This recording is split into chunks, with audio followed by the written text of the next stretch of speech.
পৃথিবীতে আসা খালি হাতে, যাব খালি হাতে, অর্থ সম্পদ লালসা। আসলে মানুষের ভিতরে যদি সেই অর্থ সম্পদ জাকাত অনুযায়ী, হক অনুযায়ী যদি না দেওয়া হয়, তাহলে ওই অর্থ সম্পদ অনেক তোমাকে অন্যরকম ভাবে দেখাবে। আসলে এইগুলা বুঝতে হবে, অনুসরণ ভাবে ভালোবাসতে হবে ও মানুষকে। মানুষের দয়া আল্লাহ তাআলা বলছে সবচেয়ে বড়,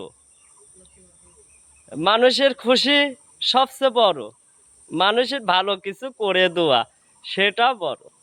আসলে ওই বড় অনুযায়ী যেন থাকে, ন্যায় নীতি অনুযায়ী, যাতে মানুষকে ভালোবাসতে পারে, মনসত্ব অনুযায়ী, অনুসরণ ভাবে। আসলে খোঁজ খবর নিতে হবে। অসহায় মানুষ, মানুষের জন্য মানুষ যেন এটা মাথায় থাকে। এ মানুষ ছাড়া এ জগতে কিছুই নাই।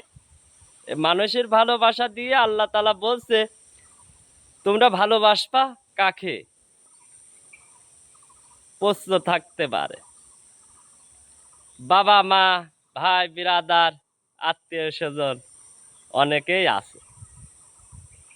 আসলে আল্লাহ তাআলা বলছে, পুরো মানব জাতিকে ভালোবাসো, অপরকে ভালোবাসো, পাড়া প্রতিবেশীকে ভালোবাসো। আসলে এদের ভালোবাসা তুমি যদি তোমার ভিতরে থাকে, তাহলে তুমি আমার থেকেও ভালোবাসা তুমি অনন্ত ভূমি অনুযায়ী তুমি পাবে, সত্য অনুসরণ। আসলে এগুলো আমাদের ভিতর থাকতে হবে। অন্যায় অবিচার থেকে দূরে থাকতে হবে। ভালো কিছু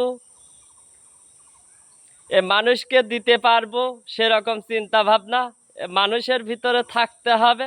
তাহলে তুমি ইনশাআল্লাহ সফলতা হতে পারবে। সফলতার ভিতরে সবচেয়ে বড় মূল কারণ মনসত্ব। যেন তোমার মনকে সত্য অনুযায়ী, নিয়ন্ত্রণ অনুযায়ী তুমি চলাফেরা তোমার ভিতরে যেন থাকে, তাহলে তুমি ইনশাআল্লাহ অজানা দেশ অনেক আলোকিত তুমি পাবে। আসলে আমার কথাগুলো অন্যরকম ভাবে বলি।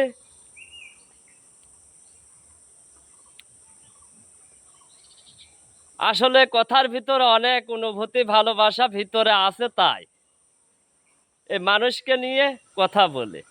মানুষের ভালোবাসাটাই মানুষের সবচেয়ে বড়, সেটা যেন সবার ভিতরে থাকে, ভালো কিছু করতে পারবে, এটাই চিন্তা ভাবনা আমাদের ভিতরে থাকতে হবে। ধন্যবাদ। সবার প্রতি আমার ভালোবাসা রইল মনের স্থান থেকে। ধন্যবাদ।